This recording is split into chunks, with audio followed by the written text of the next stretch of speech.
Hello and welcome to another episode of Arcane Precision. This is season 2, and I believe John has said it is episode 5. I'm one of your hosts, Kyle. I'm John, aka in love with an axe murderer. You really be saying that on air? Vilkul, guys, Vilkul, okay? Not a real axe murderer. And today we are joined by a guest, Marc Andre. Hi there, guys. Where are you from? I'm from Ottawa, Canada, so just about a 3-hour drive north of Syracuse. Oh, nice. So how far in from the border are you? About an hour from Ogdensburg, which is, I believe, the closest border crossing. Sometimes people go there to get cross-border shipping. It's not a huge town or anything, but there's definitely a lot of horse and buggies, and a lot of places that cater to Canadians that want to go shopping there or pick up packages. Yeah, there definitely is a rather large Amish community up there. I've driven up there a few times. Yeah, it was wild seeing it the first time as a kid, and then after that, you kind of get used to it. Yeah. So tell us a little bit about your community. How long you've been playing? Just tell us about yourself. Sure. I've been playing miniatures games for about 25 years, and I'll skip through that part, quickly. But basically, played some Mage Knight and the Mech Warrior Clicks games, that WizKids was doing back in the day. Played some 40k after that, and then more recently started Warmachine just about at the end of Mark 1. Participated in the field test, and then really got into it in Mark 2. And then basically have been playing since then with few interruptions. I took some 4 to 6 month breaks here and there in the 17 years I've been playing. Sometimes to play Malifaux, Crisis Protocol, and semi-competitive Magic, but always came back to Warmachine. That's always been the focus. We've got a really good group of guys here. This community's been going strong even before I started playing. I think the first time I saw Warmachine being played was in a pretty healthy meta, operating out of a store. I remember just going downstairs, seeing the press ganger at the time. Forget his name, but it's an Australian guy married to a diplomat who was in Ottawa here. With a lot of embassies here, of course. It's the country's capital. And anyway, he goes, "Okay, my Jack's going to pick up your guy and throw it at that thing and knock it down." And I was kind of sold on the game at that point. So I mean, obviously, a lot of the faces have changed. There's a few of us that are still there from that era. I mean, 2 or 3, I'd say, other than myself. Most of the guys have been playing, sort of joined the last 10-ish years. But it's great. We tend to run lots of events. I'm sure I'll plug a few in the during this episode. But overall, we have just a really good group of people, and we've sort of been attracting people from 2 to 5 hours away for some of our events. So yeah, it's been going really well. That's awesome. Are you finding that people up there want to play more competitively? Are they looking for more narrative? What's the feel up there for you? So I mean, I'm a bit biased. I'm definitely falling more on the competitive side of things. Always have, even from those miniatures games I was playing when as a 12-year-old. So yeah, I'd say most of the time we host, it'll be 100-point prime steamroller style events. We're doing some team events in the near future, and we have done some in the past. Definitely have to include some of my fellow buddies here that have played a big role in organizing things. You guys may have seen those names pop up, but Connor, Matt Hoole, Rob, and Kevin. But yeah, definitely falling more on the competitive side. Like our game nights, people usually will just play 100 points. 75 is semi-common as well. not really too big on the narrative stuff. We have tried running some of those events, a while back, and they didn't really get much traction. Basically trying to mix it up. Like, okay, for every 2 or 3 steamrollers, we'll do a narrative. We tried that for a couple of years, and the uptake was not very strong. So yeah, definitely focusing on the steamroller side of things for us.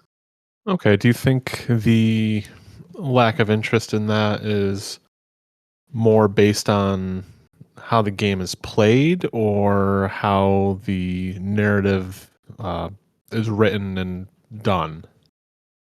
So I think, I look at events, like Gen Con or Adepticon, where, there's more of an emphasis on the narrative events. And those events do fill up. So I do think a big part of it is just going to be like a product of um, the players around the environment.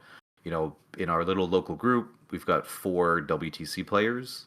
So, and we're the ones that are always going up to game night. Myself a bit less because it's far, but like we're kind of the guys driving like the engagement and the events for the most part. And not saying that there's certainly some more casual players that have put in a huge effort in running things over the years, and including currently. But yeah, we're definitely some of the more active members. So, I think obviously, yeah, our enthusiasm for the game comes from the competitive side. So the events will just kind of reflect that over time, and the event participation as well. Okay. All right. What store do you play out of? Do you have a couple, or is it just like one? Yeah, so the quote unquote golden age, like late Mark II Warmachine, we had like 6 stores that we could go to within, a 25-minute drive of downtown. Now it's really just focused out of one called Out of the Box Games. Ottawa is a very big city, not in the population sense, it's about 1 million, but in the sprawl sense, it's huge. So, like, for me to get to that store, like on a Tuesday game night, we're looking at like a 45-minute drive each way. A bit less on the way back. Traffic is a bit more reasonable, but anyway, that's the main store people play out of. For that reason, I host a lot at my house. I can pretty comfortably have 4 games going, and that's part of why we also do a lot of steamrollers, is because it's another way to get people together in maybe a more central location. I mean, that makes sense. I enjoy going to those because typically it's like, okay, I'm guaranteed 3 games. Like I can take Yeah. the day, I can get 3 games in. They're most likely going to be high quality games. So if you don't get out a lot, that is one of the nice things about having, an event monthly. Yeah, that's the goal for sure. Some of the stuff we do to encourage that is, like if there's a odd number of people, like the tournament organizer will be the one to just sort of, give themselves the bye every round, just so that just not participate basically, just to make it worth people's time. But yeah, no, we do that pretty often. We just ran one this weekend.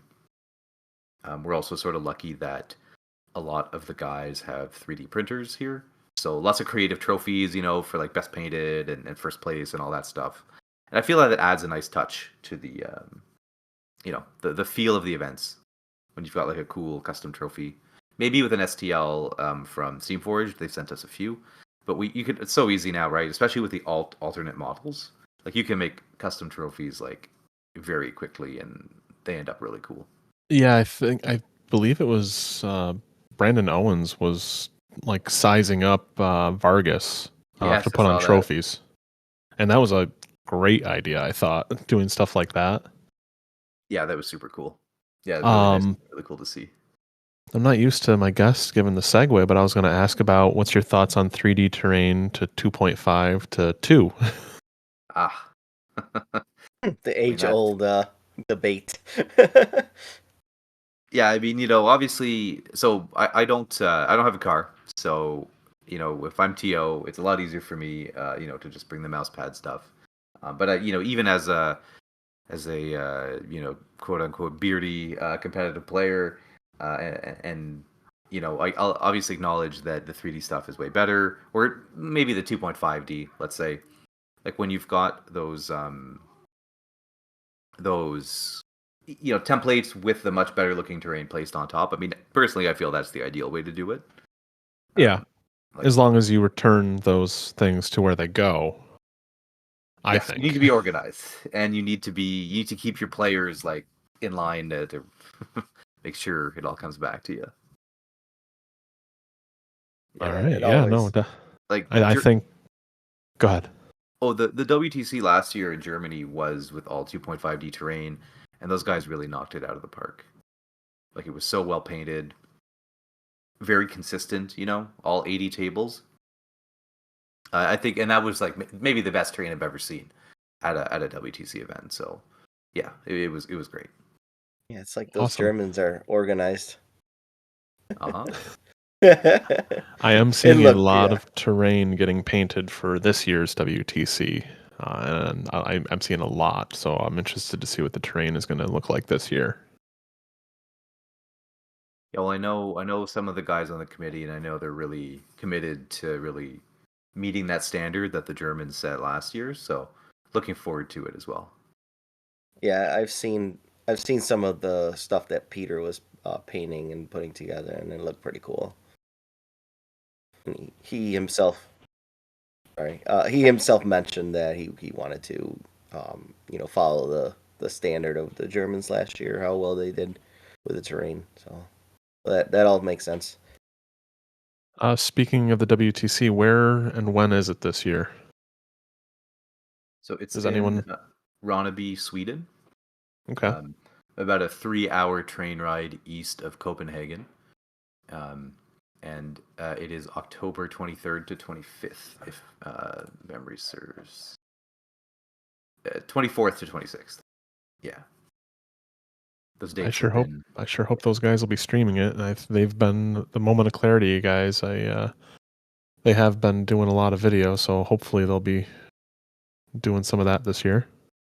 Yeah, that'd be great. It's always nice when those you've got some broadcast you can either watch while it's happening or look back on if you were at the event itself, because you don't always get a good glimpse of like the top tables when you're there unless you're on them.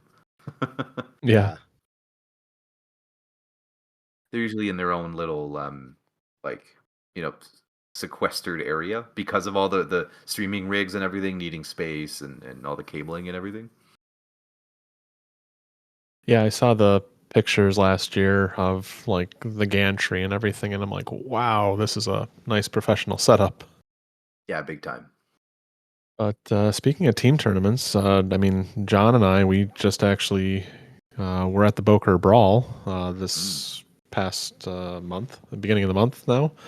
And it was a great time. I haven't been to a team event in, OTC 2020. A simpler Wow. time. Yeah. So between COVID and having a child, it definitely limits the amount of travel you get for those things. I bet. Yeah, Booker Brawl was such a blast. Every year, I keep saying it, it's become like what the Sioux used to be back in the day, where it's like a hangout of just friends, and we happen to play Warmachine competitively, but yeah, it's such a good time every year, and it just keeps getting better and better. I was there last year and it was awesome. I was sad to miss it this year. Yeah, Yeah. Seth and his whole crew, they put on a great event. It's incredible that they're able to wrangle that many gamers and keep them in one place. Yeah, no, I was really impressed last year. The food was really well done. The space, the prizes too, were just it was so generous. It was great. Would you say, John? Would you say it was better this year? Oh yeah, for sure. There were more people. I thought even more prizes this year than last year. That those tables were jam packed with like just battle boxes, a lot of Mark IV stuff.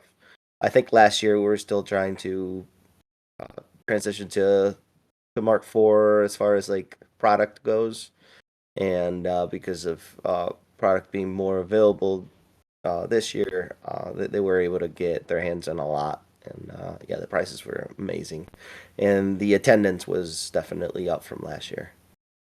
Yeah, I think he said it's the largest crowd since before COVID. Oh, nice.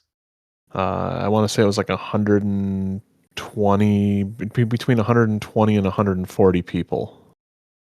Between at the team event or even the IG Big Base Brawl narrative. So it's the biggest event in the U.S. Period. Yeah, right. For Warmachine, yeah. And it's crazy to think that they split the IG into pods this year, and that's only like half of the people that were playing. Because the Big Base Brawl is a little more casual, but it's still competitive. There's still high level competition going on in there. And that was like only half of what was going on in there. That place was packed. It was great to see. Really really encouraging for the game going forward. Yeah, I really was looking at eyeing that narrative table, and I was like, man, I feel like that would be a lot of fun to play too. But I also wanted to play in the Big Base Brawl. I know. I know. I wish it was like maybe like there was a day designated to do that, because then I think a lot more people would participate. We could we see the return of a 4-day con? Those have not been Ooh. super frequent anymore. Mostly like Adepticon and I think what Nova maybe. Yeah. Yeah, Yeah, I that was could gonna say happen. I think Captain Con is still Friday, Saturday, Sunday. Yeah. It is, yeah. So yeah, I think it's just Gen Con, Adepticon are those Gen Con. major ones. Yeah. Which actually, speaking of Gen Con, I don't think there's any like steamrollers for Gen Con at all. I think it's just a narrative event or two. Oh. That's what I I've- heard, yeah. So that's interesting. But Steam Forged is also going to be at Nova, which is Labor Day weekend. So that'll be, East Coast. That they'll be here. I unfortunately will be camping. We always go because my wife's a teacher, and that's the end of her summer break. Mm. Yeah, that's normally a busy time of work for me because we're trying to get ready for the teachers to come back. Yeah, I'm yeah. a school custodian, and some people know that, but we do our summer cleaning, then, and that's like crunch time before the building opens up to the public. I'm sorry, you're a sanitation engineer, John. Yes, PhD. But it's true that Labor Day is always a tricky one because you've always Uh-huh. got those yeah, like oh, people have it free probably, but it's also likely already reserved for something else. Yeah. Right. Yep. I was at a But- buddy's wedding like 2 years ago on Labor Day, and I'm like, you're never ever getting this weekend free again, right? Yeah, no, definitely. But that's being put like the tried and true folks, Erica, Andy, Paul. They are spearheading the events there. They're hosting them. And I believe a lot of them are actually sold out. So that's also really nice to hear that the community is growing. Yeah, that's great. Even if it's just players who've stepped away and coming back, that's good. And seeing numbers grow is only going to help get newer people into it. Yeah. I myself won't be there. I'll be in Manchester for the steamroller they're having there, hosted by Steamforged. So I'm looking forward to that. Because it's the same weekend. Nice. Yeah, Sounds they've got like a good time. 50 signups so far, I want to say. Oh, wow. Yeah. So it should be a pretty sweet event. It's 2 full days of Warmachine. Is that an IG or is that just like a master? Or Masters is IG now, isn't it? Yeah, they haven't said I think specifically that, or if they have, I haven't seen it, but I imagine it will be. It's probably going to be the first big Steamforged event. The caveat being, of course, that if it's an event that requires fully painted lists, that hasn't been announced yet, and obviously you want to give people as much runway for that sort of thing as possible. Yeah, and actually the weekend before there is German Masters in Dusseldorf. So I figured I'd just make a trip and do both. Nice. That's awesome. Yeah, that's the plan anyway. Got What the do you vacation approved. Just got to find room in the budget. What do you think you're going to bring? Oh my goodness. Let's see. And It's a little far out, I know, but I mean, it's going to depend on what I settle on for WTC, because that list lock is August 31st. So it wouldn't make sense to play anything but what I'm going to be playing in October. Yeah, that makes sense. So I know we were talking earlier, you're kind of a Signar fanboy. Oh yeah. Where are you leaning more right now? You leaning more towards Storm Legion because everything's out, or are you leaning into Gravediggers because you're still getting all these new goodies? I mean, they're both on the table for sure. And the team composition always factors into that decision. But both because maybe you have a player that's already doing Gravediggers or Storm Legion, and then you go, okay, well, if I want to play one of those two armies, does it make competitive sense to double up on that army for your team? And usually the answer is no. But Gravediggers are shaping up to be so strong that it maybe the answer is yes for them. TBD, I guess. With what has been released, what's been shown, what do you think the 2-pair is for Gravediggers currently? Or do you think there's a mix? So I think the one caster pretty much everyone can agree on is Vargas. I think any way you slice it, he's going to be probably one of the most popular warcasters at the event, if I had to guess. So then it's a matter of, okay, who do you pair him with? That's the first question. And I think there you probably want to pair him with a gun line. I mean, you're playing Signar after all. If you don't like guns, why are you here? So yeah, I mean, you got Kane, you have Sin, who's also really, really good at running a gun line. And Boom Boom, I think people are still kind of figuring out, but he's a terror on the table. So I think any of those three is how I'd start, and then Jake's I think is what you build your second pair around. If you're going that route, you don't have to. You could even play Vargas Jake's, but I wouldn't. Yeah, so I think you kind of do okay, Vargas is leading one pair, Jake's is leading the other, and then you just pick the kind of preferred gun line out of the other casters for each of your pairs, and then you kind of go with that. That's an option, I would say. Okay, now poor I know. Hasker. Yeah, I'll say I'm a little down on Hasker, but yeah, poor him. Yeah, he's like the fire quill of Gravediggers. Yeah, most of his kit is cool, but a random feat, I'm not super interested in that. That's what I've It heard. reminds me of a Grimkin trump card, or where it's you have to have your opponent do something for your feat to even matter. Right. And it's a very specific criteria. Yeah, that's fair. And I guess I don't want to leave out Sparkhammer, who I think is very good in Gravediggers. I'm just not sure where he fits in the pairing process. I think one of the big issues, first of all, the meta in general, but it's kind of a silver bullet for Signar is figuring out, okay, well, how do I beat Zadaroth? We were talking about that earlier. She's one of the highest win rate casters in the game. The players who play her are very well experienced. And like you were saying, Kyle, they are going to get more popular when Steamforged starts selling the reprints.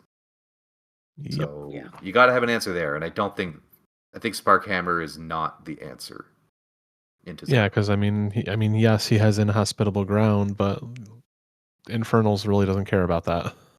Yeah, with Ghost Walk and all that. I feel like there's more Ghost Walk than there's ever been in this current edition, or things that ignore terrain. I think you're right on that one. Like, you've got what, the Crix Rack, you've got Zadaroth, which is basically the leader of that faction. Host of Shadows and Chimera. What's the cloud Shadow there? Tongue has it, right? Yeah, he's got Ghost Walk. Yeah, there's And Veil what's of that? Mist. Yeah, Veil of Mist. There's a few casters that have them. Doesn't Vilkul's feet do that too? Yep, the clouds from Vilkul's feet. There's quite a bit. Yeah. So Inhospitable Ground, like when it's good, it's incredible. Mostly against Orgoth. Sparkhammer is fantastic there, and in either Storm Legion or Gravediggers, he just hammers Harusk. But yeah, for me, like Zadaroth is always on my mind.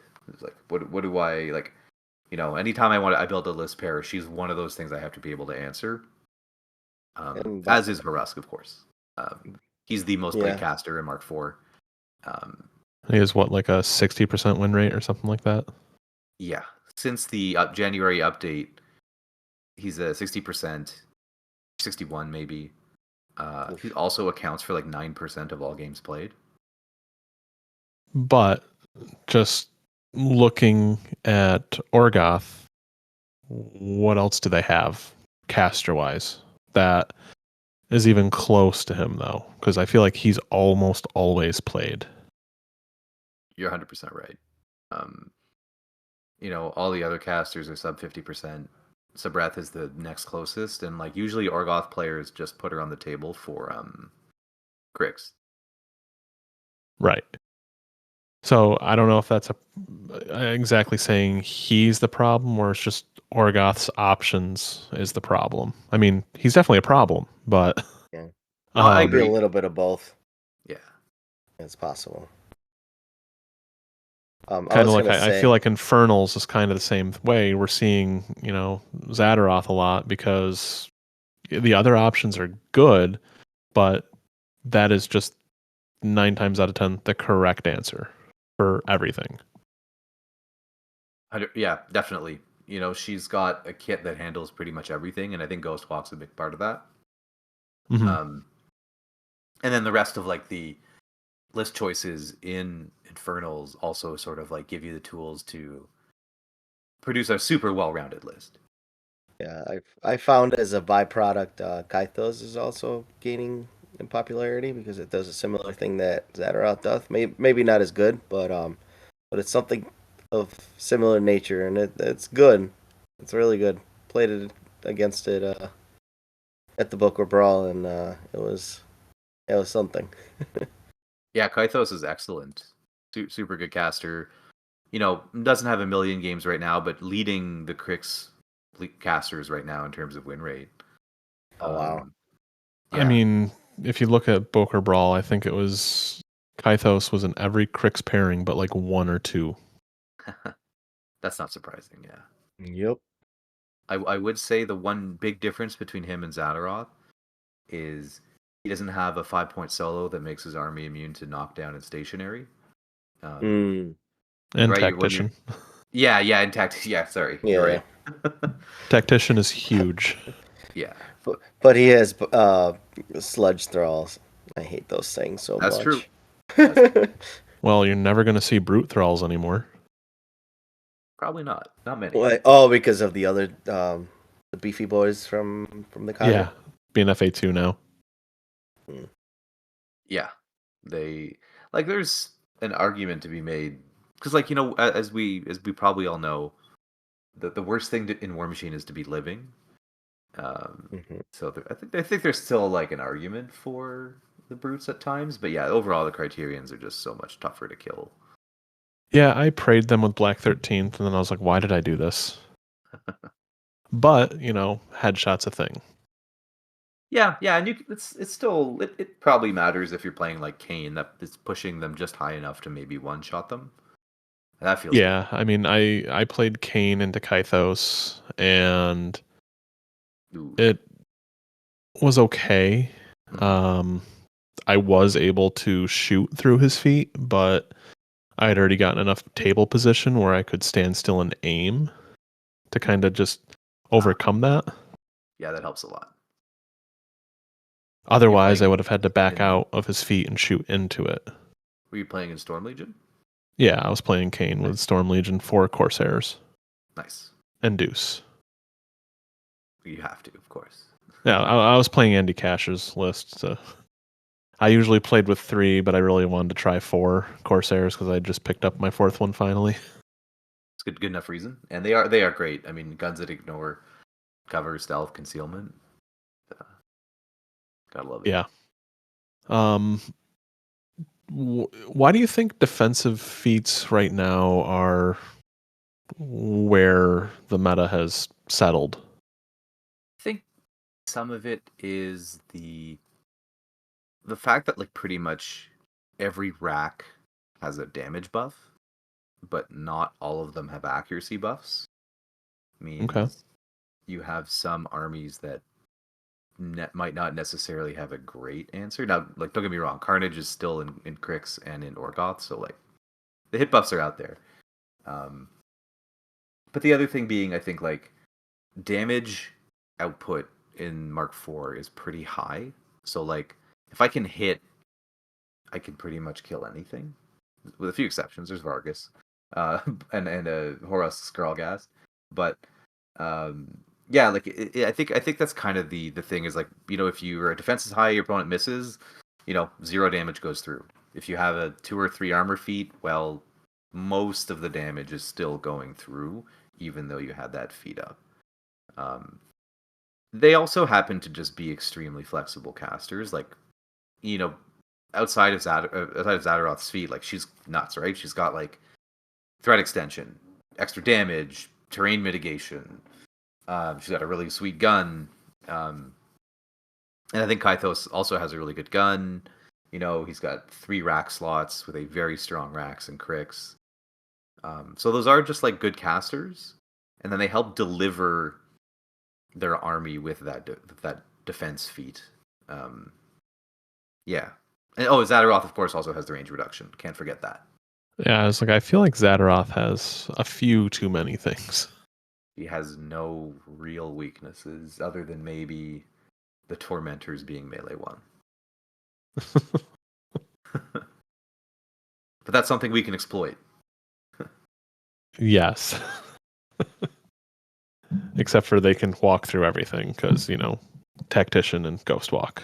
But that's not the one you're usually scared of. It's the snake. Yeah. So you need something that's resilient to snakes and that can maybe deny some of their melee angles. I'm kind of I haven't really been subtle about it, but that's Vargas in a nutshell. Right? You So what you're saying? So what you're saying is I should be playing Vargas when I get into Gravediggers. Okay, that's what I'm hearing. If you want to give Infernals a bad day, oh yeah, absolutely. Well, He's good. yes. I guess I can give Infernals a bad day, except for the local Infernal player to us is Cody.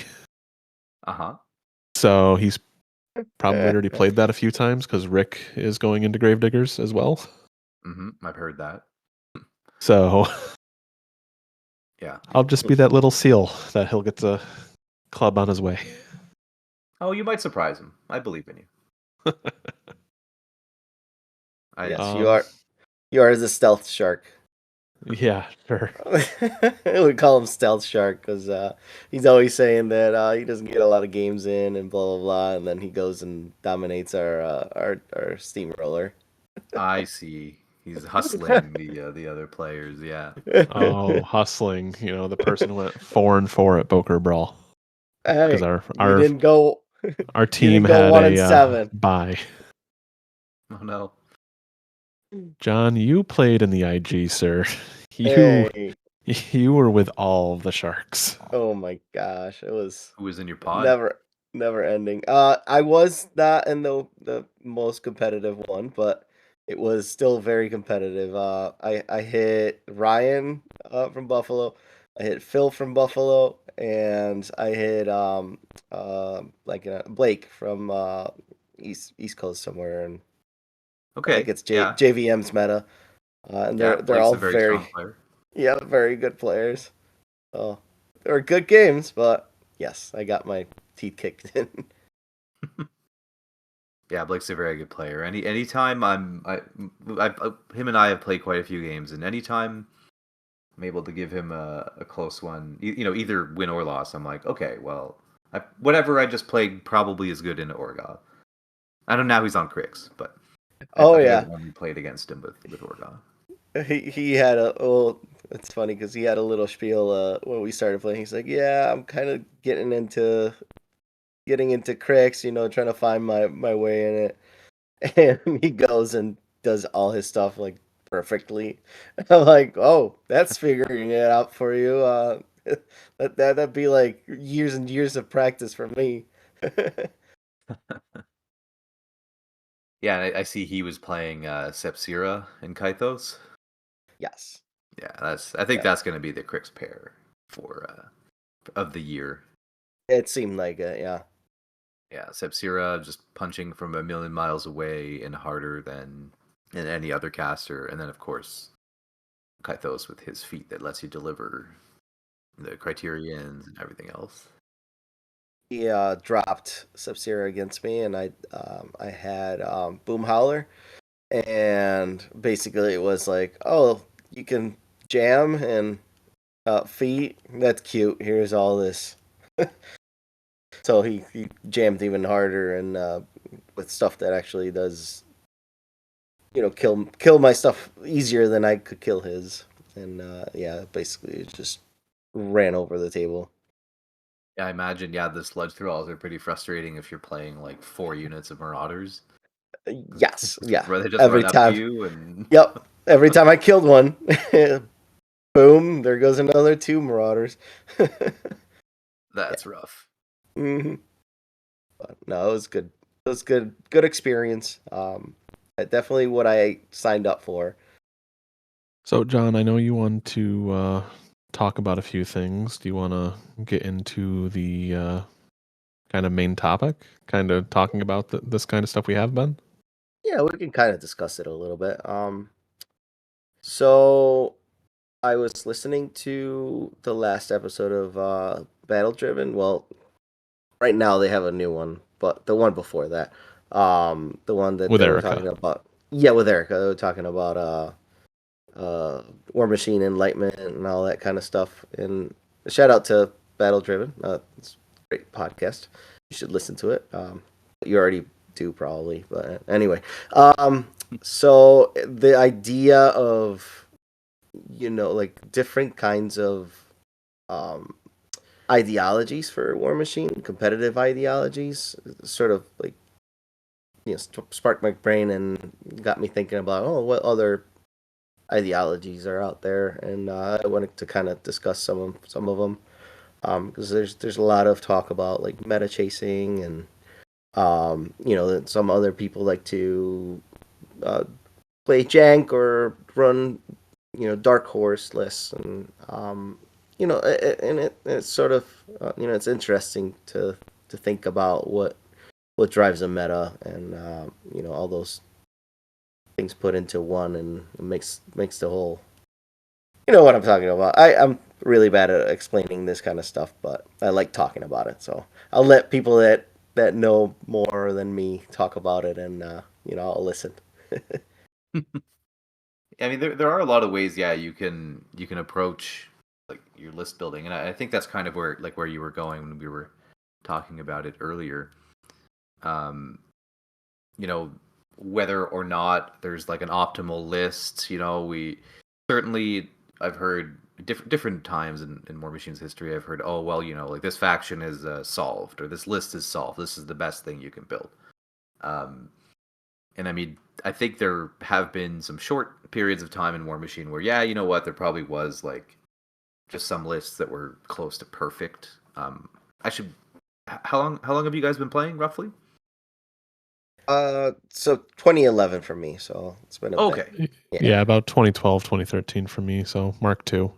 Yeah, so you guys saw the like Haley's Heroes at the end of Mark II, Oh yeah. which was that really egregious gun line with the Stormwall and Thorn, and all the mercs.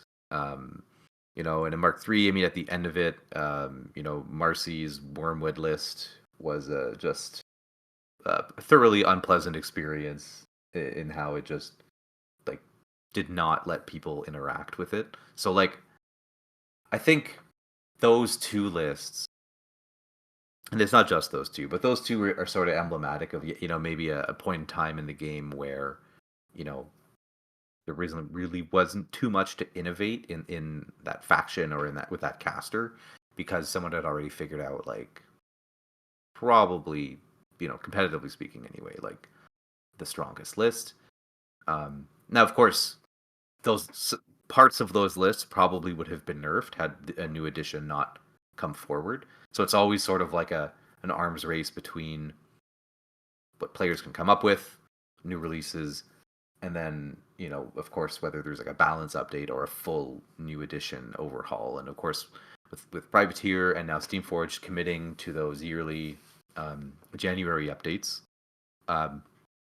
you know, if there is ever, and I don't really think that, I don't think that Mark IV is evolving at a pace where people are coming up with like the perfect list. Like, you know, there's like always like calls you have to make. Well, okay, you know, this solo makes me better in this situation, or not. You know, I'll give you like a simple example. Therian Vanek, the War Witch solo in Orgoth, was something that saw a lot of play last year. Because being able to hand out magic weapons to like Orgoth guns was randomly extremely useful in the Signar matchup, because Stormvane's, their bubble was ignored by magic weapons, like their range reduction bubble. But it come last January, just 4 months ago, they were changed for that effect to always be on. So now, you don't see Therian Vanek in any Orgoth list. So it evolves a lot like that. And I'm seeing players, you know, maybe like, I think the common wisdom for a lot of Horus lists was, okay, well, he's got a +3 armor feat, so why wouldn't you just take Double Keeper every time, right? That solo goes up to armor 23. It's a nightmare to remove from the table. But I'm seeing lists with just 1 sometimes, or sometimes even 0. And so what might be like something we all just assume is like a given, that changes as soon as someone, you know, deviates from that formula, builds a list, and then does well with it. Like, that happens all the time. Yeah, that makes sense. Yeah. So I don't, and if we're talking model choices, I think the balance updates have done okay, maybe with the exception of Warcasters, they've done a pretty good job of making sure most options feel viable. Right. I don't know where you guys fall on that. I mean, every faction has some stinkers, but Yeah, I feel like that is also true. I'll take it from my experience with Brine Bloods. I was playing for the past year. I was playing Brine Bloods, and for the most part, it felt like I could play most things. There were some, like you said, stinkers in there. Um, but sometimes it's really more of like what is, like, something might be good, but it's not good in the current meta, or it's not needed as much in the current meta. So I think that's sort of like what's going on with Prime Blood. Is, I feel like, at least for me, it was like you use these models because they're what is useful or most useful in this current environment. yeah, yeah, and where I do think that maybe the like, oh well, I play this or I don't play this, just by the nature of how lists are played, right? You pick 2 casters, no more, no, well, you can play 1 if you want, but generally it's a good idea to play 2. Okay. You have to leave some behind, and I think that's where you see the trends more in terms of like what's something that's rarely going to get taken, you know, like. And I find like WTC, when the lists get published after list lock, that's where the trends maybe are the starkest, because even your local steamroller, or even like a local like a con that might attract some local folks, some out of towners. It's not all going to be like people who have list optimization as their first goal. But WTC kind of is. Um, so that's where I think you really see like, oh look, like there were 20 Orgoth players and like none of them took Kishtar. Why is that? Like I think cause that's where you see I think the sort of the dichotomy maybe come up a bit more starkly. Yeah, just kind of with that, just thinking about how armies are like Storm Legion, for example. Storm Legion as a package is, I'm doing air quotes, done. Like it's complete. In there's you can play pretty much everything. You can play everything, but the only dud I really think in there is the Thunderers, I would say. Yeah. Yeah. But as far as the Warjacks, the Corsair pretty much has one build, maybe with a couple variations, but it's mainly heavy storm thrower, punching spike. Yeah. The Striker has a couple different builds. If you're gonna have a melee weapon with a shield or a melee weapon with a gun, you don't usually see a double gun Striker anymore, like you used to. I don't fully agree on that one. Okay. What have you? Because just from what I've been seeing and experiencing, I've always wanted to have the melee weapon with it too. I guess the javelin is sort of the in between. So Okay. Yeah. like I've seen the javelin Stormblazer true sight like in the last like month or so. That one's been all over the place. But it still Okay. has a So melee weapon. So I think you're right. You're right. yeah. So, but it's not like a true like you're not taking the heavy the armor piercing gun and the bombard. Or but you might take the armor piercing gun with the fist, which also has a gun, which but it still gives you that melee weapon. You're not seeing I can't make a melee attack I ones agree. that you used to see in the beginning of Mark IV. Yeah, that's true. Yeah, like Um, Athena had a good reason to take those back then. right.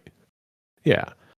So, just as far as that, do you think that I wouldn't say Storm Legion is solved. There's no way like this is the list, this is the pair. I mean, there's ones that are definitely stronger than others based on the overall meta and what people are playing. But I feel like all of the casters have somewhat of a game. I think Athena's unfortunately at the bottom with Sparkhammer currently. But Sparkhammer's down there because of Kane. Yeah, yeah, that's interesting. I think there's a lot of ways you can play Sparkhammer. I still like him, but I don't play any Stormcallers with him. Interesting. I like him with the Maelstrom a lot. Okay. When you can run 7 or 8 jackhammers through that thing, you get to do Right. a lot of work. Yeah. Yeah, because I mean, you are seeing Huxley, and a lot of people are saying Jackhammer, and I'm like, well, Sparkhammer does it for cheaper and from further away. Yeah.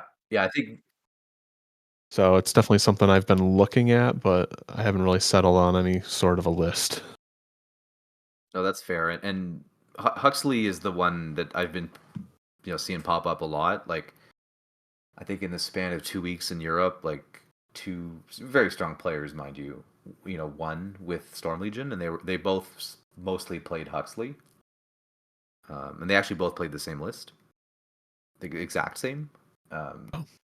Yeah, it was to summarize, basically was like the general 3 coursers, Spike and Storm Thrower and Shield Guard, of course, and then 3 strikers with True Sight, Javelin, Stormblazer Cannon, double mechanics, double Storm Veins and a unit of Storm Blades. So 0 solos, and 7 jacks. Okay.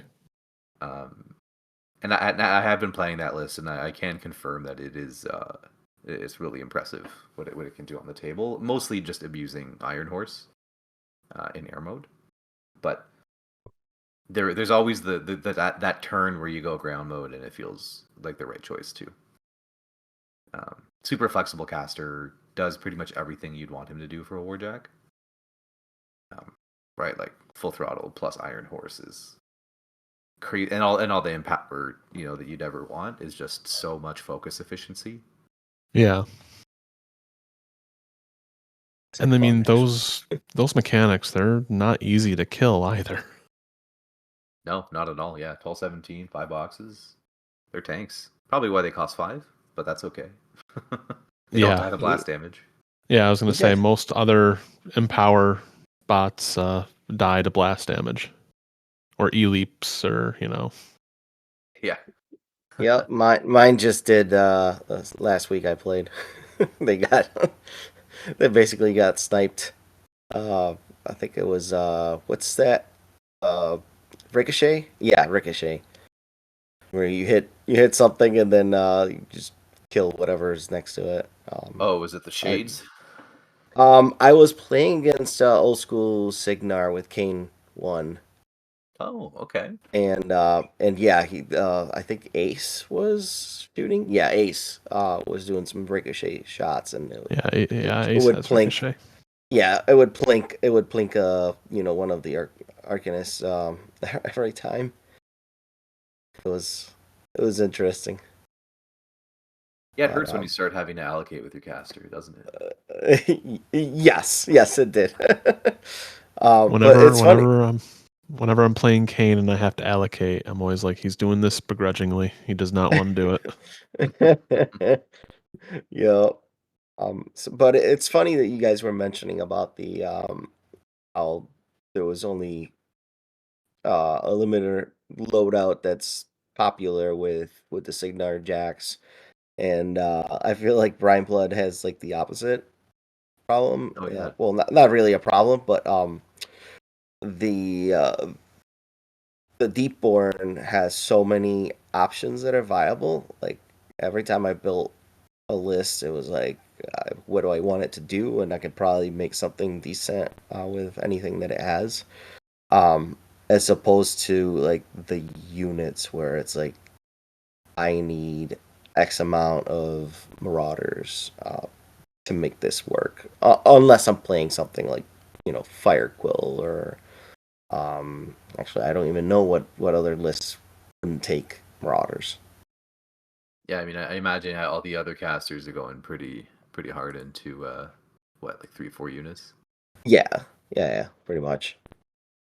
You can get away with 2 here and there, but usually 3 to 4 is a good number.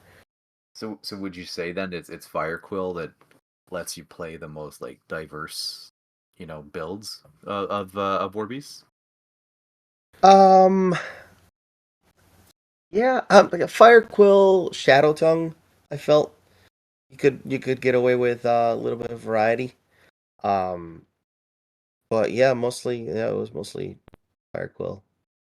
Yeah, and I do think it's the casters that have the more like transformative battle group effects. So either field marshals or broadsides, and you have a feat that also buffs like your beasts. Like that, I think that's where like those are the ones that encourage thinking outside the box a bit more in terms of like heavy builds. Right. Otherwise, it's like, oh yeah, there's the shield, there's the reach 2 melee weapon. Like, cool, okay. Yeah. I know there were some Shadow Tongue builds out there that were. I was experimenting with the Squid Blaster, and I was having some success with that.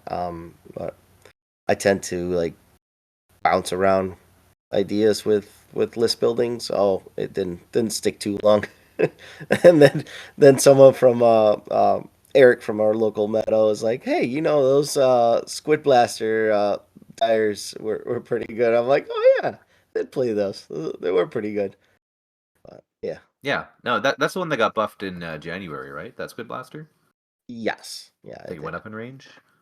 They went up to it was what is it, range 12? Yeah, yeah, range 12, POW 12.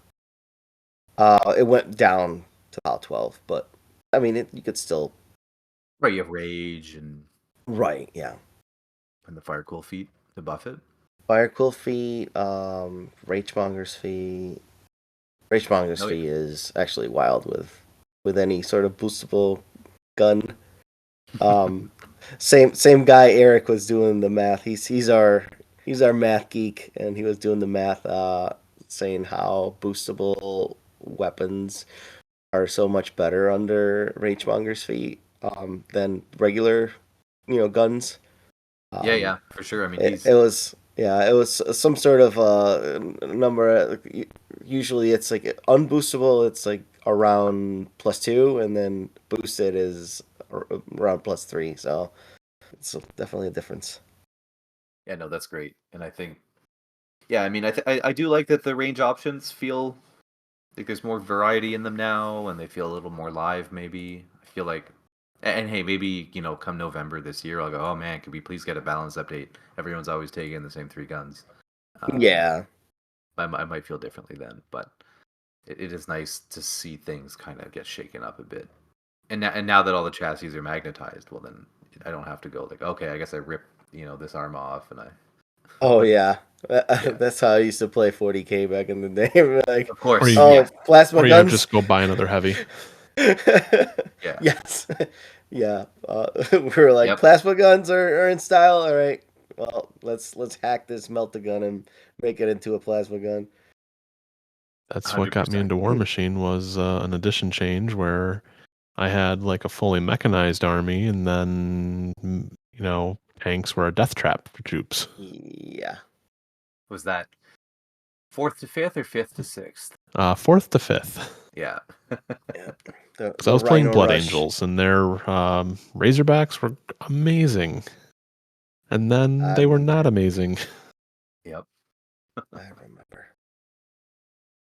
But that was a Yeah. long time ago now. Oh, it Yep. seems like ages ago. Ugh. It does. But just kind of circling back to what we were talking about, like they were talking about the meta chasing, as Erica put it, Warmachine Enlightenment. So the Warmachine Enlightenment, she kind of said that she's playing the pairing she wants to play, and she's just going to keep playing that over and over into all these different matchups. So she's as prepared as she can be, instead of changing her lists based on what it's evolving for, because some people do think that the meta is changing rapidly with the rapid release schedule they're doing. What are your thoughts on that? I definitely think the release schedule is aggressive. Um, if they do stick to the whole, 1 army every 3 months, that is a lot. And yeah, it is a lot to keep up with as a player, just in terms of like game knowledge. So I think there's definitely some value there to go to locking in and saying, okay, well, I'm going to play this and not change things up too drastically. I don't know that I would want to ever stick with the same exact same list for too long. Like the part I like the least about WTC is I have to play the same exact pair for like a month after lists are locked, personally. But because I'm always thinking, oh man, I can make this little tweak, like take the solo out, swap it out. But I mean, if that works for her, I mean, I think that's like a completely sound way to approach the game. Um, as long as she has a good plan, or as long as anyone really has a plan when they initially make that list pair, right? You go, okay, you look at the entire meta, like here's going to be my plan for Orgoth, here's going to be my plan for Dusk, and sure, you can't plan for like armies that aren't out yet, but unless Privateer or Steamforge decides to do something like completely out of the blue, completely different, if you prepare yourself for like the meta as it exists today, you'll probably be pretty well prepared for anything they throw at us later down the road. Okay. Yeah, as Yeah, long as there aren't other armies that turn 4-point solos into 12-point heavies, you should be okay. So what you're saying is they should be command cards? Well, that'd be a fun way to do so. Yeah, maybe they cost 5 points. You can't play them until turn 2. I don't know, some crazy idea like that. That'd definitely be interesting. Hopefully that's something they look into. But I mean, they are sacrificing a solo, but a lot of times the solo is not something they really care about. There's like one or two the Infernals actually care about. Yeah, most of them they don't need past turn 1 or 2 anyway. Just there to die. So I mean, I'm kind of in the similar boat as what Erica's saying is, for me, I don't get out to play a lot. So when I do play, I usually play similar lists. That way I don't have to learn all these new rules for things that have come out that are like the new shiny for the faction. But, being a Storm Legion player, it's kind of done right now. The only thing I have left to really get for Storm Legion is a couple Borealis, because I don't have any of those yet. Oh, right, because you probably picked up the Stormforge cadre before those were added to it. Yes, and our store is now able to order direct, because they're doing the stockist program. So I'll pick them up through there. I just haven't wanted to pay for shipping from SFG. I see. That's how that works. Okay. Yeah. Yeah. We're hoping to get that soon up here in Canada as well. But yeah, I could see. Yeah, maybe I guess that's the difference if you're playing a mature faction or not too. Like that's got to factor into your decision making. Yeah, and I think Adra's throwing a whole other can of worms when it comes to that, because then it's like total chaos again. Yeah, because we may think it's done, but then we like with the two-player starter late last year, there's nothing stopping them from releasing another cadre for Storm Legion, for example. I think a lot of players, like Dusk players, would lose their mind if that happened before they got their cadre or their Colossal. Yeah, I agree there. They're definitely they've been waiting for a new release for a little while. Yeah, I think Dusk and Orgoth need their cadre. Yeah, that I definitely maybe that's why we haven't seen anything yet. Maybe that's the next 2-player box. Yeah, it could be. Awesome. Yeah. Still doesn't stop the Dusk players wanting their Colossal, even though the way tables are set up these days, it's really hard to even play one Colossal. I don't know how you were playing 2, John. It was fine. Didn't you have one table where you had to conga line through the middle? There was one table that was specifically very difficult. But for the most part, you can make it work. Playing the two colossals, it can be a little limiting. One colossal's fine. There's definitely a lot of lists now that are running one, especially like the new one for the Chimera. That one's definitely getting some popularity, and they don't seem to be struggling with it. So Yeah, I mean, definitely being able to give it ghostly is a nice plus for them. But I think I agree with you, John, that like one colossal is like pretty easy to make work on on any table, really, unless they're like really, unless there's just way too many obstructions. And then it might be Right. time to ask the TO, like, hey, is this like, is this how you want it? Yes, that's exactly how I want it. Because you're the Orgoth player. Oh yeah, I forgot about the Garlgast. Yeah. Yeah, I mean, those are the most common colossal gargantuans you're seeing right now, I feel, is the Garlgast and the Trichimerax. Yeah, those are both very solid. The Trichimerax just almost enables a whole new playstyle to the army, which is nice for them. Which I feel like they did need a little shake up, because they were kind of playing the same lists for a bit, with the same casters. Yes, and they, we were talking about duds earlier, and I think Chimera has like quite a few choices you pretty much never see. Certainly before January, it was quite bad. Yeah. Like you didn't see any Hydrixes. It was the same Vipex every time, and there were like 2-3 units that weren't being played and 2-3 casters. Yeah, it's a little more diverse now, I'd say. I mean, I think their new releases also really helped them. That 2-player box, the shards, the solo, a couple of the solos, and then the Trichimerics. Like it's just been they've had some pretty solid releases. Absolutely, yeah, definitely got a big makeover in the last few months. So, what kind of shakeup do you think Gravediggers and the previews we're seeing for Old Umbre come out? Do you think they're going to be a big shakeup, or are you thinking it's not going to have a huge effect because at least for Gravediggers, what you're seeing is pretty similar. It's just it is very strong shooting. Yeah, for Umbre, I'll have to be careful because of my NDA, but Gravediggers, I think, the big shakeup from them is like the mental load that it places on the opponent, because it's such a flexible army where, this heavy drop could be a pretty hard to kill contesting light. It could be a range 16 momentum gun. It could be a rocket pod that puts out multiple AoEs. It could be a flamethrower that removes stealth.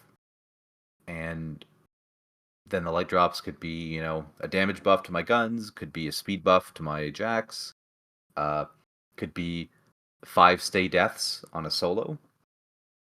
Like, it's so many different things, that your opponent has to account for. And so that, first of all, playing Gravediggers, when you start playing them, you do kind of feel the clock pressure, because you're like, well, I can do all these different things with my cards, and I can only play 2, which means you do have to kind of like triage that a bit. You can't plan on like Lucky Penny and 2 heavy drops, for example. But once you, as the Gravediggers player, sort of like understand it, then your opponent's got to deal with it. And of course, they're going to have way fewer games against Gravediggers than you've played with them, with a few maybe minor exceptions. So that's, I think, one of the big shakeups that they're going to bring is they're so flexible that you got to have you got to quickly be able to analyze, well, okay, yes, my opponent can do anything. My Gravedigger's opponent can do anything. But what are the most optimal paths, and how do I protect against those? And if they want to go for the B+ plans, then fine, go for it. At least you're not spending your resources on the better plans, if that makes sense. Right. No, that does. I'm thinking, for example, recent game I had, I'm playing Kane. One of the jacks I'm running is Plugger. Okay, so Plugger's speed 5. He's range 10 with his gun. And so, of course, your opponent goes, well, okay, he threats 15. It's like, well, if you have fuel crate over here and I ammo crate over here, he can walk 7 and shoot 12. Now, my opponent doesn't necessarily know if I want to spend all those resources to have Plugger threat 19 instead of 15. But they have to play around the fact that maybe I decide to go for that. And that's the real strength of Gravediggers, I think. It's just, okay. Yeah, because the heavy airdrops, they can drop essentially in base-to-base contact with the heavy, and it automatically triggers, correct? Yes, you can do it with someone else drops it off, and then they pick it up immediately, so you can actually aim with your heavy weapon on the turn that it's attached. That's really cool. Yeah, because I saw that at Boker when I played against it. And I was like, that is really cool. It's very strong, yeah. The momentum gun, like the howitzer, can just sort of end games if your opponent's not keeping an eye out for it. Because you just, I slammed something into your caster. And from, potentially, 23 inches away. So, again, they have to sort of keep that in mind, even if it's probably not even the best game plan for the Gravediggers player. They still have to keep it in mind the entire game, or at least until you've spent your heavy drops. Right. Your list might only have one, so but they also need to keep that in mind. How many cards has my opponent played? Which ones? It's a lot to keep in mind as the person playing against Gravediggers. Interesting. I think we're gonna have to have like faction like highlight episodes, John. I think that might be fun doing, so we can just go into depth on more of these things in the future. Oh, for sure. We definitely have to Have more be experts on. yeah re circulate on this topic, especially faction specific ones. And But just real quick, I know we've been recording now for over an hour, almost an hour and a half now.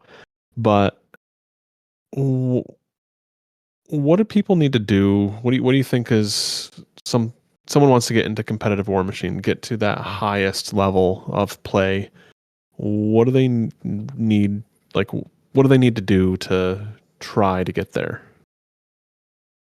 Well, I mean, one of the big things is, of course, having the free time, and that's obviously variable based on a whole bunch of factors that are often outside people's control.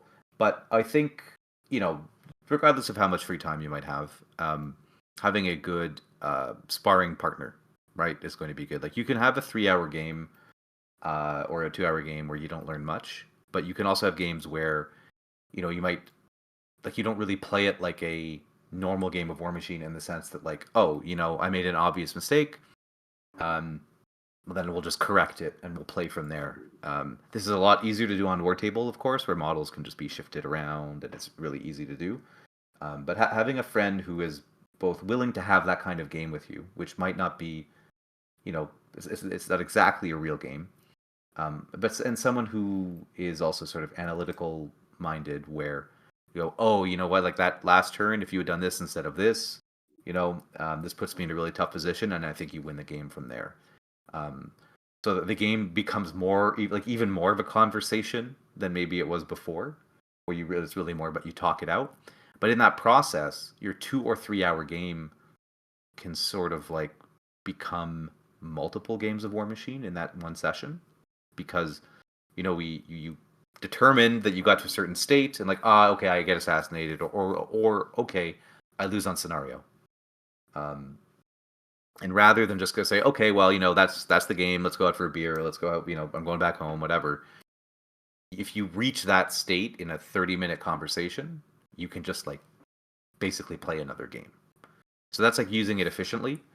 And I do find that is super helpful in refining, and this is especially good if you've got already like a list pair in mind, or a list that you know isn't really changing much. You can then go and say, okay, well, like how do I really perfect my approach into certain matchups, usually the ones you've identified as problematic. I gotten a lot of value of that, even at times when my local meta did not have a lot of players, and certainly didn't have any other competitive players. Doing so online, like we used Vassal back in the day, but a friend of mine sort of pretty far away, we did that. But if you've got someone local, of course, that's even better. So I found that super helpful. Those sort of like almost like scrimmage games. Yeah, and then the other thing, of course, would be to just spend way too much time looking up model entries in the Warmachine application, so that you're familiar with your opponent's rules almost as much as you are with your own. With that, would you say focus mainly on the new Mark IV armies, or should they go into the armies of legend as well? Yeah, I mean, you'll definitely get more bang for your buck, I think, focusing on whatever's popular around you, or wherever you decide to play. If you're going for the more competitive meta, you need maybe a slightly broader outlook on that stuff. Like you need to maybe go on Longshanks. I mean, that's a great tool to use. All the lists are there for the most part. The winners are there, but also you might see interesting lists. Like you talk about armies of legend. Like you need to keep an eye out for final interdiction lists. Because Yes, I at poker there was one in my pod. I didn't play them, but I was looking. Then I was like looking, and I'm like, Krios 2, and then I looked at his spell list, and I was like, oh my god. right, like so he might not be on your radar if you're not looking at what's doing well online, but he definitely should be. Yeah, I mean, he was running all infantry, and Krios too. His feet, auto hits, like stuff like that. It's great. It's not his feet that I worry about. It's the one spell that if you hit or kill one of his warrior models, Yes. that are in his control area, you're knocked down. Yeah, You don't have to be in it. You can be anywhere on the table, but it's a warrior model at least. So if you're doing it with your warjacks, it's okay, but still. Oh yeah, and he happens to play the kind of list that if you see a lot of warjacks on the other side of the table, he's pretty happy because he's just sending a million weapon masters making extra attacks at you. Oh yeah, 100%. Yeah. So it's really hard to. I feel like it's really hard to play into that right now. It definitely can be. I mean, I think it doesn't love playing into guns, but it's often paired with Cyrenia, who brings Rockwall and a defense feat. So it's kind of the perfect answers to shooting. Yeah, definitely. Yeah, were you in Sean's pod? I was in the Big Base Brawl when I saw that. Okay, gotcha. Yeah, someone was playing that in mine, and I had an Infernals player and that, and I was just like, those are the two I don't want to see. And I think those are the ones that took first and second. That makes sense. So, I mean, it was a good time. I got to play a lot of things. Like I don't get to play against Crix, so I got like that Kythos game I got to play into. That was really interesting to see that finally. But I mean, I did manage to kill 2 heavies on his feet turn. But like I said, I was standing still and getting to aim, and then you have Deuce. Who can kill one almost on his own. Yeah. So and one of them had Calamity, so that also did a good number. Yeah, that would do it. Yeah. So, but yeah, no, it's as someone I would like to be a little bit more competitive. I know they say I'm like a shark, but I don't feel like it because when I go up against people who I know have all this experience, I feel like I'm a new player a lot of times. No, I mean, I think that's fair. So I definitely want to learn, to stay in the game, to give them a game. Well, my recommendation then would be come up to one. Well, I mean, you guys have a pretty competitive meta too, but come up to one of our events up here in Ottawa, and we'll definitely get you some more, high quality games against strong opponents, and hopefully, some illuminating ones. Because our steamrollers are always pretty competitive, and it's never entirely clear, who's going to be taking it home. Right. No, it's something I've definitely looked into. 3 hours with a border crossing, but that's not a very busy border crossing, at least. It is not. It's not like Buffalo's border crossing where you could be stuck in traffic for an hour. Yeah. No, it's pretty quiet. I don't think I've ever had to wait, and I have. I mean, there's a couple border crossings I've done straight from Ottawa, but I've probably done that one in my lifetime. I'm going to conservatively say 60 times, and I've never ever seen any kind of delay. Yeah. I know actually there is a guy from the Atlanteans podcast who's actually moving up to Watertown area in Carthage. Oh, nice. Okay. And he's looking at getting a community started up there once, things get settled. So, that actually, if, that takes off, that would be a nice little middle ground too. Yeah, that's super close. Because that's an hour north of us. Yeah. And that's cool. What, an hour and a half, 2 hours? Yeah, to Ottawa. Yeah. Yeah, so that's not terrible. Yeah, definitely. But I'll definitely have to look into trying to make it up there for an event sometime. Yeah, nice. But speaking of events, I know you said you just had one last week or week before. Oh yeah, just a few days. Yeah, just like this past Saturday, just a couple days Okay. ago from when we were, yeah. Um, Do you have another one coming up that you have planned, or are you just kind of doing it monthly? And yeah, so we've got June 14th. We just moved over to a new venue. So basically the local store is not big enough for us to run the size of steamrollers that we get. which is a good So problem to have. yep. So one of the guys, Rob, his basically he had access to a huge venue, huge space, basically for free. That's the one that John came up to in March of this year. Unfortunately, that space is no longer accessible. It's basically changing owners, and anyway, it's turning into another business. So we had to kind of do some recon, but I was able to find a space nearby that could host up to 24 tables of Warmachine. So um, that's going to be our first tournament there next month. And then in July, we're actually running a 3-person team event, which is currently at 24 people. So 8 teams. We've got people coming from as far as Vancouver, which is just north of Seattle. Yeah, that's awesome. Yeah, and people coming from Halifax as well, which is the very east coast of Canada. So Yeah, so that's like, I think that's like 16 hours from here, but it's like, Maine and a yeah, little more north than that. yeah, yeah. It's a bit north of Maine. So really a pan Canadian team tournament. It's currently full, but we are exploring opening it up, getting some more space.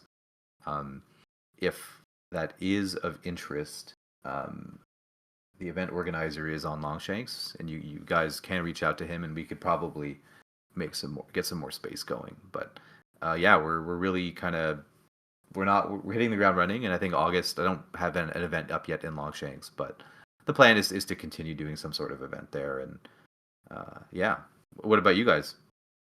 So there's a couple events local to here that are coming up at the end of the month on the 31st. One of our locals is running an event in Cortland, which is about 40 minutes to an hour south of Syracuse. And they have 13 players signed up, and it's capped at 16. So that's awesome. Yeah. Looks like they're pulling half a Buffalo. Those guys like to play. They're getting some Albany guys, some Binghamton guys, some Syracuse guys. So that looks like it's going to be a really good time. A lot of people going to it. I've been actually noticing that people are traveling a lot more now for these events. So it's really exciting to see that. And then Yeah. And then in Syracuse, we're running out of our first event out of the store that we're playing at. They run a lot of events. They only have events on Saturdays, so it's kind of limited between 40K, Age of Sigmar, Old World, or all those other games. So we're actually running one on June 14th. Nice. At the art store in Syracuse. We have 14 people signed up right now. We have it capped at 24, but we do unfortunately have to limit it to 3 rounds due to store hours. That's something we're hoping can change based on the attendance we get, and they see that. This is the first event. They do stay open later for 40K. Because they do draw in the big crowds. So hopefully, this will show them that, hey, we're getting these bigger crowds. So let's, stay open a little bit later so we can get more games in. Yeah. Once you build that rapport too with the owners or whoever runs the space, that's that's key. Yeah, you gotta So prove it to them. the store we play at is actually like a commercial art store. So you go in, you can buy canvases and all these fancy paints and brushes and stuff that are just like for actual making paintings. Okay. But like 2 years ago, they had a guy come in and he was like, "Hey, let's get some miniatures in here, painting." So they started with 40K, and now they carry like the 40K, like the Citadel line of paints. They carry now Monument Game paints, Duncan Rhodes paints, Army Painter, Vallejo. They have a whole display of like airbrushes, all these hobby supplies. Then they have a bunch of different miniatures games from 40K to Bolt Action, and they do carry Warmachine, as we've said. They're in the Stockist program. The unfortunate thing is, I was told that they're not getting that display. Oh. Because it comes from China. I see. Some tariff issues there, I guess. Yes. Yeah, they said they can ship it to Canada, but as soon as they go to cross the border, they have to pay a tariff on it. Yeah, right. So it would cost them, they said, like $400. So they don't really want to do that right now. But they're still in the program. We're still able to order and stuff. So I'm really hoping that this event is going to show them that we have people who are playing, want to play, so let's stay open later for them. That's great. And that's such an interesting pivot to go from a art supply store to also selling minis. I don't think I've ever heard of that before. Yeah, I mean, the other store we were playing at, like, we tried to order product through them. It would never come in. They wouldn't even give us a night to play. This one, they were more than happy to have us. It's just one night a week where there's just open play for all the games. Yeah. But still, they were more than happy to have us. We have a space. We can store our terrain there, our mats, our clocks, everything. That's great. So it's incredible. They've been great to us, and I've been only getting things from them. I have not ordered anything online or from SFG. I've been getting direct from them. Oh, that's good. Yeah, you got to support. Like, yeah, if you're gonna be trying to, build a long-term relationship with them, yeah, you wanna support them as much as you can, for sure. But yeah, I mean, if you guys want to come down for a 3-round event, it's going to be, lunch provided. It's a 100-point steamroller. It's $20 entry. It includes pizza. Pizza down here is not terrible at all. I mean, it's New York. Right. Yeah. So it'll be a good time. We're getting people from Buffalo, Albany, Syracuse, Corning. I think a couple of the Binghamton guys again are trying to come up for it. So we're going to have at least 16 to 20 people, I would assume, by the time the event comes around. That's great. So, did you guys put those up on Longshanks? Yeah, it's the Art of War Steamroller. The event number is 23989. Wow. Okay. So, but yeah, it's on the Tried and True Discord as well. I feel like most people are on that these days. Yep. Yeah, it's definitely a popular one these days. Yeah, for sure. I would love to go. I'm at another steamroller, and oh yeah, that's when yours is. That's on the 14th of June. Yeah, that one. Yeah, but the one at the end of this month, I'm also at a different one in Windsor, Ontario, which is about it's just opposite the river from Detroit. Oh, man, you travel a lot. Do you drive that or you fly? Take a train. It's not too bad. Oh, okay. I mean, public transit's probably a little better in Canada. Yeah, maybe a bit. Yeah. Certainly. Yeah, certainly. Like as I think I mentioned earlier, I don't have a car, so it's I don't have another option really. Oh, that's yeah. But yeah, flying is quite expensive. I mean, still, that's from Quebec to Ontario. That's still a haul. Oh yeah, I mean, I live in Ontario, but yeah, it's or not. I'm sorry, Ottawa, right? Yeah, Ottawa's on the border with Quebec, so honestly, geography-wise, you're pretty much on the money. Yeah, you're not wrong that it pretty much is Quebec, but yeah, it's about a 8-hour drive if I was. Yeah, that's a bit much. Yeah. Well, I've got a buddy who lives there, so we're gonna just make a weekend of it. So I've only been to Quebec once, and that was in like 7th grade, French class. We went up there for the trip. Nice. Nice. I Did you do guys not go to speak like much French anymore. Montreal or I'm sorry, what? did you guys go to Montreal or just like a something closer to... No, I think we went to Quebec. There was like a winter festival, so we went there for that. Oh, okay, like Quebec City. Yes. Ah, nice. Yes, Carnival. Yes. Yeah, that was fun. Yeah, no, it's a good place. A really nice city. I actually wouldn't mind going back now that I'm older and can go explore. Yeah, there's a lot of history there for sure. I mean, it's built in the 17th century, so definitely, at least for North America, it's kind of an old settlement. Yeah. Yeah, definitely.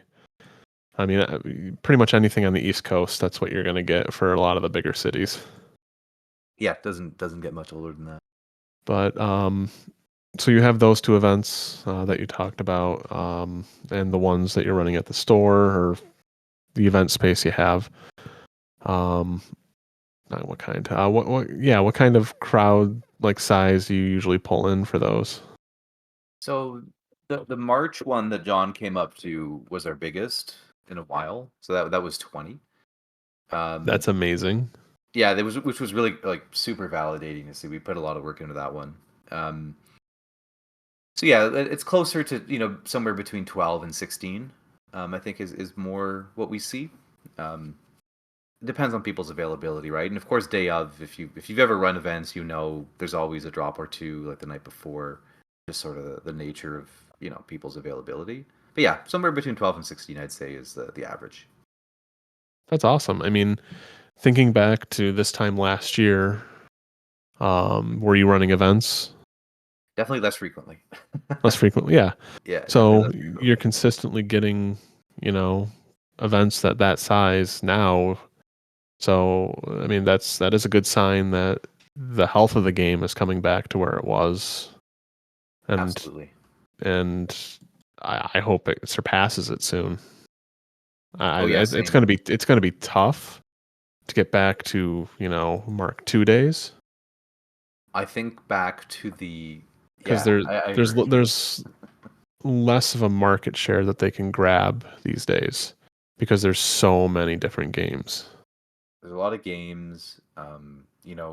The average age of a minis player, right, has kind of gone up. And while that does generally mean more money to play minis games, it generally means a lot less time too between kids and career and health and all those things. Yep. Yeah.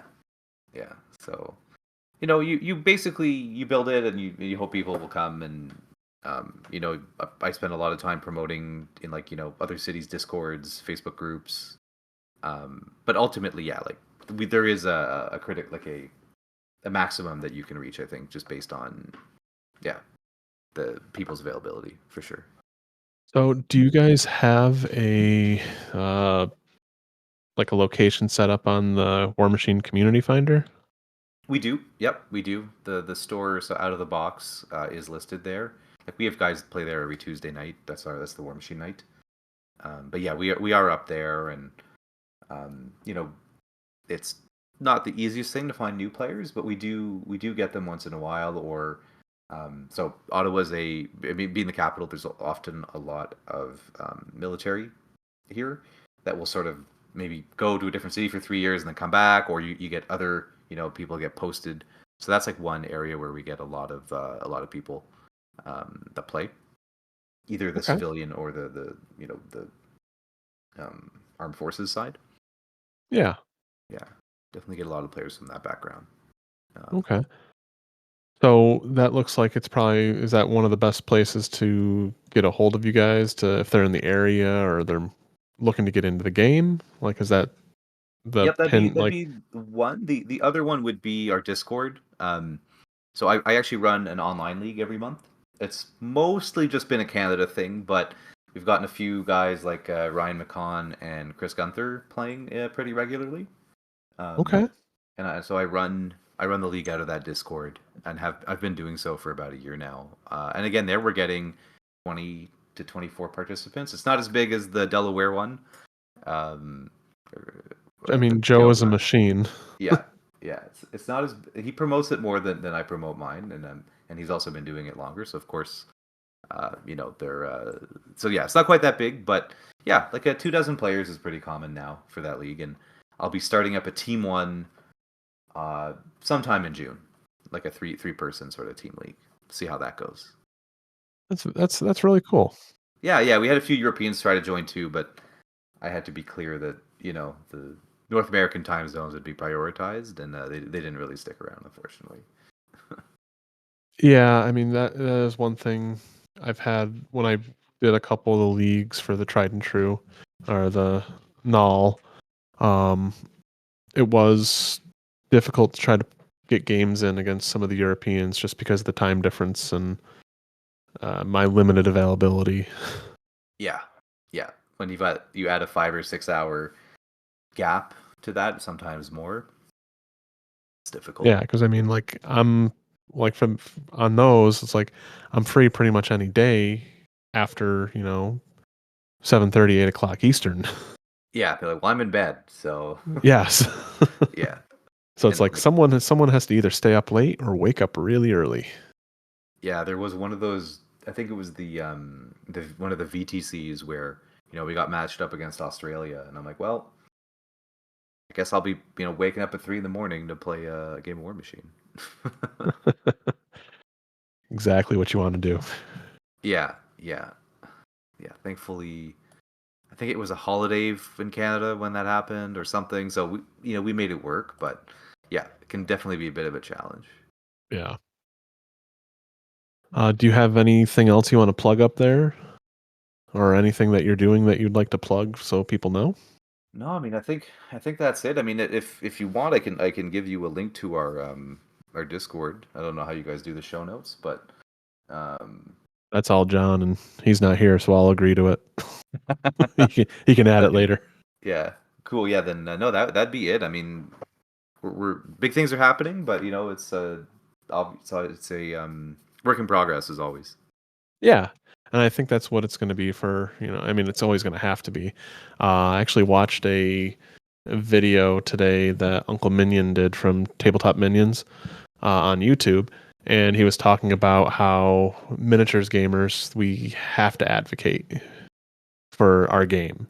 Mm-hmm. Yes. Brought up a great point. It's not something anyone wants to do, but it's something that someone has to do. And in the communities, I think it's really important that everyone kind of chips in a little bit. I think that's now what needs to happen. And I think that is happening in most communities. I mean, there's usually the one person who's like the push, but every community I've visited, it's always been a really welcoming thing. And I think that's really changed from what it used to be, which is, I think, was really needed. I agree. There's like you mentioned earlier, there's more and more games out there, being released, and there's a lot of competition. It's not just like GW and Privateer anymore. So, and even that's oversimplifying, but like how it was back then. But yeah, like you do need that community. You need the people putting in the time to sort of recruit and keep things interesting and fun. And we're lucky to have that here. That's a big part of our success. Like I mentioned, Matt, Rob, Kevin, Connor. These are all guys, local ones that they're the ones 3D printing terrain. They're the ones recruiting people. Like one of our guys used to be a church pastor, and he was bringing in people from his church to like play Warmachine, and like okay, pitching it to them as sort of a way to like meet new people and get engaged. And yeah, it takes all kinds of people to sort of make that happen, and it's never an individual effort, I think. And you're right to underline that. It's really important. Yeah, I mean, that's like for us, like I'm doing a lot of the printing for terrain.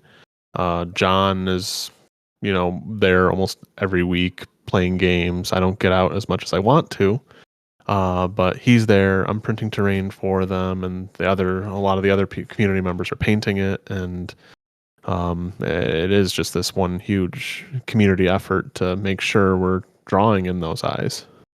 Yeah, It's corny to say, but when you have many hands, it does make for light work. Yeah, definitely. But yeah, no, I like to highlight a couple, local-ish events going on. I'm not sure if John will even have this edited by the time this event happens, but this weekend on the 24th, out of the Albany area, they are running a 100-point steamroller. The store is carrying a lot of product as well. So check it out. It's the Flipside Gaming Steamroller. It's out of Flipside Gaming East Greenbush. It's in the Albany Yes. area. Great group of guys. You have like Riker, Jeff Fredrickson, Twanky, and all those guys down there. They're great guys. It's one with Rick Recht, I think, is the one. Yeah, Rick. He runs it. He plays if he's able to. If there's an odd number, usually if but the terrain's great. I went and played there a couple months ago. It was a really good time. There's a nice Mexican restaurant right in the same plaza. Food was amazing. Nice. Plenty of time to get the food and all of that. So there was plenty of space. We did kind of share the space with some card games, but with stores like that, it's kind of expected. Part of the deal, yeah. Yeah, I mean, card games make the store money more frequently. So it usually is more money at the end of the day. It's just, usually the profit margins on miniatures is better. It's just they sell less. Yeah. We're lucky to have stores willing to host us because we're definitely not their main source of business. Yeah, it is nice. So that's why I definitely I'll talk about our store just a little bit. At the end, they don't sponsor us or anything, but I just want to kind of plug them because they are giving us this space and letting us play. Looks like Dan Riker is running an event at the end of the month on 5/31 out of Champion Gaming, and I want to say that's in Poughkeepsie, New York. They have 6 of 8 players in that right now. So if you're in the area or near there, it's not too far from Connecticut. So if you guys are in the area, go there. It's a great group of guys again. And well, unfortunately, there's an Infernals player there, but we can't win them all, right? And speaking of 3-man events, the Portal is out of Pennsylvania. They are doing a 3-man event on June 21st. So it looks like there's 6 teams signed up. Oh, nice. So that's another. Dave Portal puts on great events, great terrain, plenty of space. I wish I could go because 3-man events are a lot of fun. If you haven't done one, I highly recommend it. It sounds like you said you're doing one up that way in the near future. Yeah, July. July. Yeah. Team formats are the best way to play Warmachine, I feel. Yeah, because even if you lose, your team you still might win. Yeah, exactly. It takes some of the pressure off. That's big. Because when I do the team event, I'm always like, if there's matchups you guys don't want to play, just put me into it. I'll try to give them a game. Yeah, no, it's definitely my preferred format. I mean, I find the 5-person format is the best, but fully acknowledge that you need the logistics and the volume of people to actually make that work. So the 3-person is a really good middle ground, I think. Yeah, and I think for smaller communities where you're not going to this is the headliner event, because to get to the 5-person where you're getting 8, 10, 12 teams, it takes time to get to that. You need to run an event for a few years probably to get to that point, because Boker Brawl, they didn't start with 20 teams. Right. No. No event. That's something they've built up to over the years, and I see it's only going to get. There's only going to be more in the coming years. Yeah, Seth might have to find some bigger bigger space. But where else are you going to get a pitcher of beer for like $5? That's fair. That is the appeal of Legion halls for sure. But yeah, let's kind of get into the end here. Why don't you go ahead and plug your store again, plug your community, and Sure. I'll plug ours, and we'll go from there. Cool. Yeah. So the store we play out of is Out of the Box Games. Definitely, they have an online store that honestly does quite a bit of business with the the U.S. too, not just Canada. And yeah, we're the Ottawa Gatineau Warmachine Club, and hopefully John will include just a link to our main page, our main server. So yeah, if anyone is interested in seeing what we're up to, either the in-person stuff or the online leagues, you guys can check it out. Yeah, definitely. I'll definitely join the Discord because I wouldn't mind getting on just like a East Coast league. So Syracuse area, we're playing out of the art store in Syracuse, New York. It's basically it's real close to downtown. We're playing on Tuesday nights, and they are doing the Stockist program right now. If it's in stock, they're giving you 10% off. You can order online as well. Everything they have on the shelf is on their online store. They do free shipping after $35.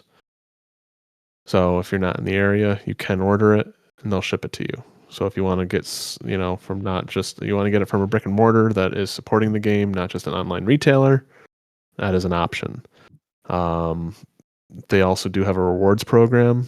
I want to say the top tiers, when you hit $600 spent, you get $30 off purchase.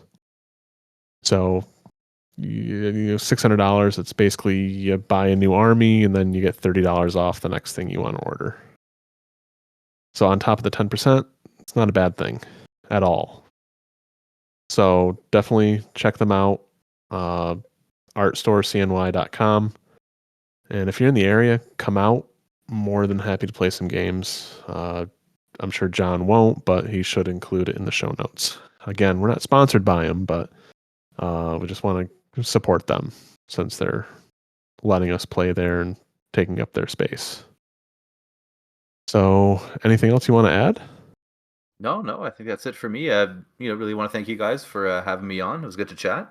Yeah, no, John unfortunately had to sign off about 10 after 10. So he kind of just slipped on out without saying goodbye. So rude. But yeah, no, thank you for coming on. I definitely think having you back on for talking about Gravediggers might be a good idea. Anytime. After everything, we get the auxiliary box and some of the other things that are coming out. It'll be interesting to see where they kind of settle after a few months of being out. But again, thank you, and hope to see you around then, especially for some of these events. Thanks for having me. Yeah, and I'm sure our paths will cross again soon. Yeah, definitely.